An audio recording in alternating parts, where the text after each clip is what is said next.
এলিজাবেথের নাটক বললেই আমাদের কার কথা মনে পড়ে? উইলিয়াম শেক্সপিয়ার, তাই না? কিন্তু তিনি একা ছিলেন না। তার মঞ্চে আসারও আগে একদল বিদ্রোহী, খুবই মেধাবী নাট্যকার লন্ডনের থিয়েটার জগৎকে একেবারে বদলে দিচ্ছিলেন। আজ আমরা শেক্সপিয়ারের আগের সেই তারকাদের গল্পটাই শুনব, যারা তার জন্য পথটা তৈরি করে দিয়েছিলেন। প্রশ্নটা তো আসতেই পারে, শেক্সপিয়ারের মতো একজন জিনিয়াস হঠাৎ করে কোত্থেকে এলেন? সত্যি কথা বলতে তিনি কিন্তু শূন্য থেকে আসেননি। তার জন্য মঞ্চটা বলতে গেলে একদম প্রস্তুতি ছিল। কিন্তু কারা করেছিল সেই প্রস্তুতি? এর উত্তরটা লুকিয়ে আছে একদল তরুণ, ট্যালেন্টেড এবং কিছুটা বেপরোয়া নাট্যকারের মধ্যে। তারা সবাই অক্সফোর্ড বা কেমব্রিজের মতো নামকরা বিশ্ববিদ্যালয় থেকে পাশ করা, কিন্তু তাদের লেখা ছিল সাধারণ মানুষের জন্য। তারাই লন্ডনের থিয়েটার জগতে রীতিমতো একটা ঝড় তুলেছিলেন। এই বিপ্লবটা ঠিকঠাক বুঝতে হলে আমাদের একটু সময় ধরে পিছিয়ে যেতে হবে।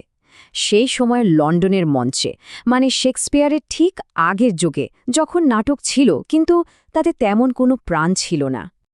ইতিহাসবিদরা এই সময়টাকে বলেন ইংরেজি নাটকের বিবর্ণ যুগ বা ড্র্যাব এরা। তখনকার নাটকগুলো ছিল হয় খুব বেশি ন্যারো মাইন্ডেড, নয়তো বিদেশি নাটকের দুর্বল অনুকরণ। দর্শকরা নতুন কিছু চাইছিল, আর মঞ্চটা যেন একটা বড়সড় সৃজনশীল বিস্ফোরণের জন্য অপেক্ষা করছিল। আর ঠিক সেই শূন্যস্থানটা পূরণ করতেই মঞ্চে এলেন এই নতুন প্রজন্মের লেখকেরা। তারা নাটকের নিয়মকানুনই নতুন করে লিখতে যাচ্ছিলেন। এদেরকেই আমরা এখন চিনি ইউনিভার্সিটি উইটস নামে। এরা ছিলেন ১৬শ শতাব্দীর শেষের দিকের একদল নাট্যকার, আর তাদের সবারই ছিল অক্সফোর্ড বা কেমব্রিজের ডিগ্রি। তবে একটা মজার ব্যাপার কি জানেন? তারা নিজেরা কিন্তু এই নামে একদমই পরিচিত ছিলেন না। এই নামটা দেওয়া হয়েছে অনেক পরে, প্রায় ৩০০ বছর পর ১৯ শতকে একজন সমালোচক এই টর্মটা তৈরি করেন। আচ্ছা, তাহলে তাদের মধ্যে মিলটা কোথায় ছিল? প্রথমত তাদের শিক্ষা।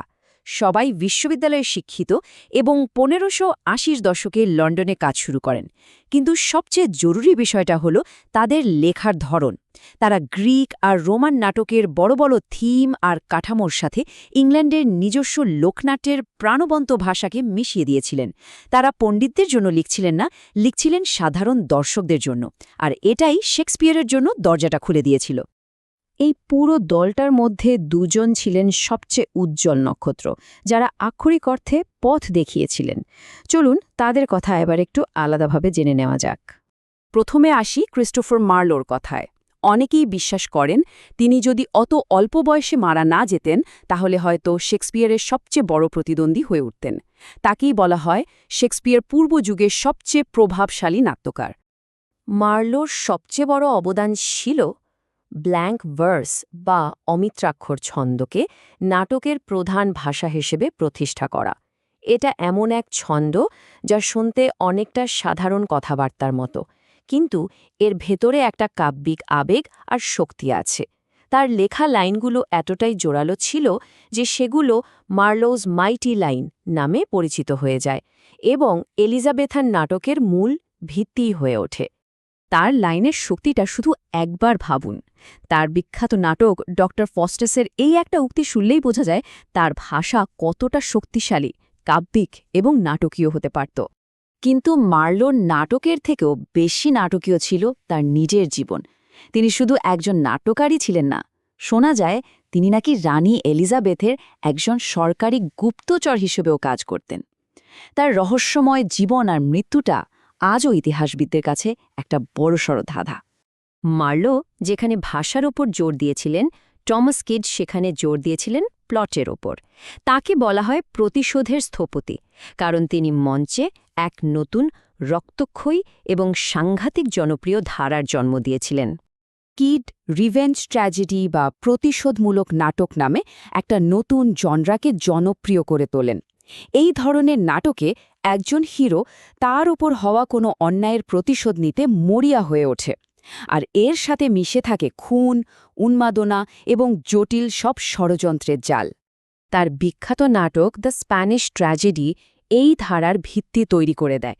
এর গল্পে একজন বাবা তার ছেলের খুনের প্রতিশোধ নিচ্ছেন, প্রতিশোধ নিতে দেরি হওয়ায় তিনি প্রায় পাগল হয়ে যাচ্ছেন এবং নিজের লক্ষ্য পূরণের জন্য পাগলামির ভান করছেন। এই পয়েন্টগুলো একটু মনে রাখুন, কারণ একটু পরে আমরা দেখব এটা কতটা গুরুত্বপূর্ণ ছিল।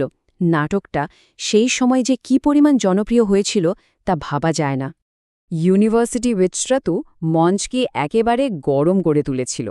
আর সেই উত্তপ্ত মঞ্চেই প্রবেশ করলেন এমন একজন যাকে তার সময়ের একজন লেখক ঈর্ষা করে নব্য কাক বা আপস্টার্ট ক্রো বলে ডেকেছিলেন। তো আসল কথাটা হলো ইউনিভার্সিটি উইটসরা নাটকের নতুন হাতিয়ারগুলো বানিয়ে দিয়েছিলেন, আর উইলিয়াম শেক্সপিয়ার নামের এক নতুন নাট্যকার এসে সেই হাতিয়ারগুলোর ওপর নিজের জাদুকরি ছোঁয়া দিয়েছিলেন। এই প্রভাবটা সবচেয়ে পরিষ্কারভাবে দেখা যায় হ্যামলেটের মধ্যে।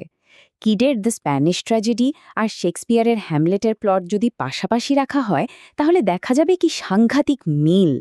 প্রিয়জনের হত্যার প্রতিশোধ, নায়কের পাগলামির ভান করা, এমনকি নাটকের ভেতরে আর একটা নাটক দেখিয়ে সত্যিটা বের করে আনা, পুরো ছকটাই এক।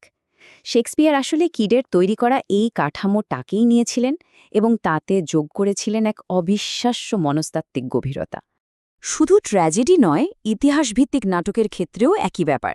মার্লোর এডওয়ার্ড দ্য সেকেন্ড দেখিয়েছিল কিভাবে একজন রাজার পতনকে মঞ্চে ফুটিয়ে তোলা যায়, আর শেক্সপিয়ার সেই টেমপ্লেট ব্যবহার করে রিচার্ড দ্য সেকেন্ডের মতো মাস্টারপিস তৈরি করেন। এই প্রভাবটা কিন্তু তখনকার লেখকদের চোখ এড়ায়নি। ইউনিভার্সিটি উইটসদেরই একজন রবার্ট গ্রিন ১৫৯২ সালে ঈর্ষার সাথে শেক্সপিয়ারকে নিয়ে লেখেন এক নব্য কাক যে আমাদের পালক দিয়ে নিজেকে সাজিয়েছে। আর এটাই কিন্তু লন্ডনের সাহিত্য জগতে শেক্সপিয়ারের ব্যাপারে প্রথম কোনো লিখিত উল্লেখ। এই অপমানসূচক মন্তব্যটাই আসলে সবচেয়ে বড় প্রমাণ। এটা থেকে পরিষ্কার বোঝা যায় যে পুরনো প্রজন্মের নাট্যকাররা শেক্সপিয়ারকে এমন একজন নবাগত হিসেবে দেখছিলেন যে কিনা তাদেরই তৈরি করা কৌশল ব্যবহার করে মঞ্চ কাঁপাচ্ছে। তাহলে এই প্রায় বিস্তৃত দলটির উত্তরাধিকার বা লেগেসি আসলে কি? তাদের অবদানকে আমরা কিভাবে দেখব? আসল কথা হল ইউনিভার্সিটি উইটসরাই ইংরেজি নাটককে একটা বিবর্ণ অবস্থা থেকে বের করে এনে এক শক্তিশালী, জনপ্রিয় এবং কাব্যিক শিল্প মাধ্যমে পরিণত করেছিল। তারাই বলতে গেলে থিয়েটারের স্বর্ণযুগের দরজাটা খুলে দিয়েছিলেন। শেষ করার আগে একটা প্রশ্ন রেখে যাই। এই ইউনিভার্সিটি উইটসদের সাফল্য, এমনকি তাদের ব্যর্থতাগুলো ছাড়া উইলিয়াম শেক্সপিয়ার কি সত্যিই আজকের শেক্সপিয়ার হয়ে উঠতে পারতেন? কারণ প্রতিভা তো আসলে শূন্য থেকে জন্মায় না, তাই না?